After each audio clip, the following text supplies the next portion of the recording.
It is a thrilling spectacle in its own right. When this project first came to you, what was it that initially really sparked with you that made you excited about taking it on? First and foremost, even before I read the script, you know, it's like Gus Van Sant has this film and he wants you for it. So that was like, whoa, really? It's very flattering to even be on the radar of some of our great filmmakers. So that was very cool. And then I read the script and I thought the script was great. There was a lot of links in the script of the actual recordings of Tony and sort of like here's the press conference and the link to the YouTube, video of the actual press conference. So there was also a hesitation of me going like, okay, I don't feel like, I don't look like this guy. So like if you want to reenact this story, of course you wouldn't cast me for it. So there was hesitation involved in that. And then I was like, why and it was sort of my research in the real guy was kind of getting in the way of just, performing the character for the movie. But that was sort of a journey I had to go through. And, the real Tony was sort of my central focus in the early stages of the prepping. And then once we showed up on set, the sort of created Tony that is in the film, he started dictating the action and the film, so yeah, there was a lot of different sort of components for why I was drawn to it, but it was a great, complex, complicated, fun character and a great filmmaker, and just a kind of a style of like a movie I'm not sure if I've done before. I was like, I'm obsessed with movies from the 70s, like Network or Dog Day Afternoon. I mean, just to mention a few that's kind of good, fail safe or whatever, any Sidney Lumet movie really. But like, it was also just like the time, the period, America in the 70s. I don't know. There was a lot of it that just spoke to me. When you were filming the movie, did you have a sense of it feeling political at all? Yeah, for sure. I mean, the Luigi Mangione murder happened a month before we started shooting, so we were already gearing up to shoot, and we were like, okay, shit, I think that case is very, it's very different, but there's a lot of parallels to the 70s and today, there's like this kind of, this feeling, this loss of trust and faith in the government and in institutions and sort of economically troubling times and um, and yeah, and this kind of populist sort of revolt that's going on. This story could have easily happened today.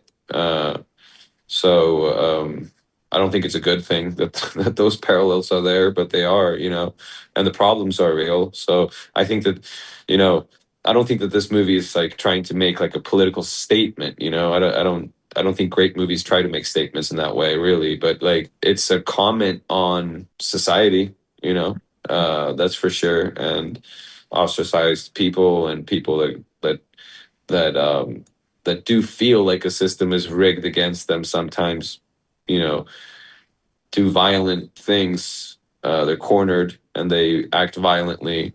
And there's this kind of like David and Goliath kind of thing of like the man against the little guy against the man and the system, Um, and I think is why we're drawn to these stories generally, but there's definitely political parallels to it. You mentioned the Luigi Mangione murder. Like, it feels like that happened like ages ago at this stage. I'm curious, like, like I mean, which is just a sign of how everything feels like it's moving so fast. I'm curious, Yeah. like, has your perspective on the movie changed from filming it to like right now as we're talking about it?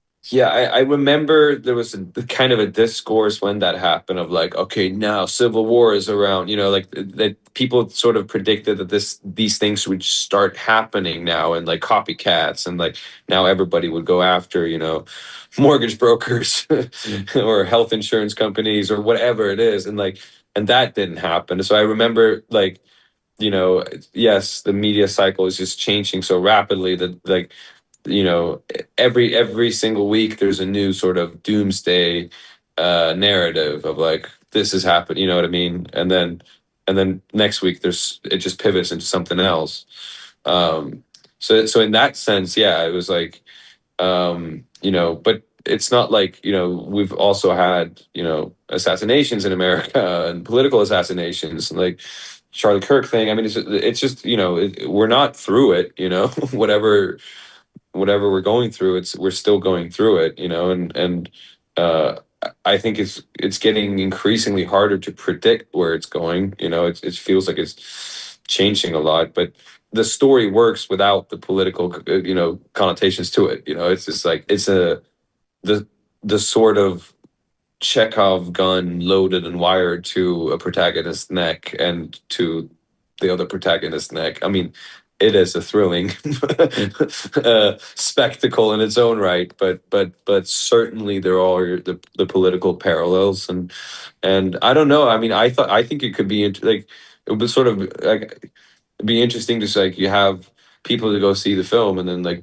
people get into an argument about like you know, like I know I think I'm with Tony in this. Like fuck those guys, and someone could like how dare you? I mean, like Dick was so he has a family and like what I mean. Like maybe there's an argument to be had afterwards, and something will people will learn something or discover something in that that'd be good.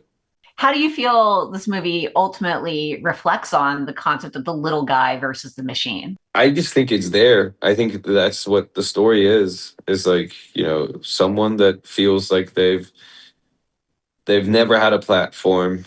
They've never been listened to, but they've worked their ass off their entire life and they've been promised this kind of, pot of gold at the end of it, right? I mean, there's sort of a pipe dream that's being sold that like work hard and you get rewarded. What's kind of ironic with Tony is that he's he's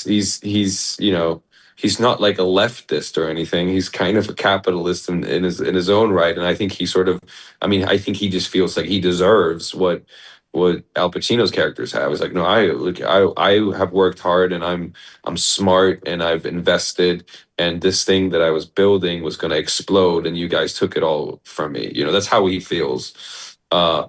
And Whether or not that's true or not, that if emotionally it was true for him.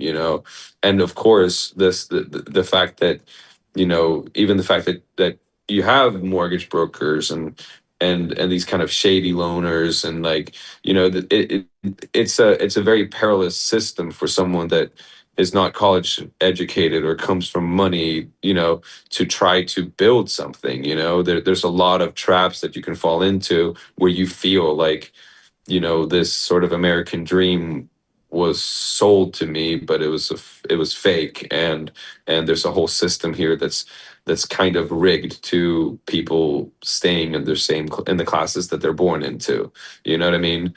Um, and that I think is true. That I think is true. That doesn't mean that I mean we all love the story of like the self-made poor man or poor woman who makes of course they're inspiring, but you need to have sort of, I mean, I come from Sweden, which is a country that has is sort of has much more of sort of an equal opportunity for all of its citizens, where like you can fuck up and still you get a lot of second and third and fourth chances and such. And yeah, I don't know where I'm on a rant, but you know what I'm saying. It's just Yeah. I think that that's all there. It's worth considering. I certainly don't have all the answers of it, but where we are in the world is it certainly could be improved, is what I'm saying.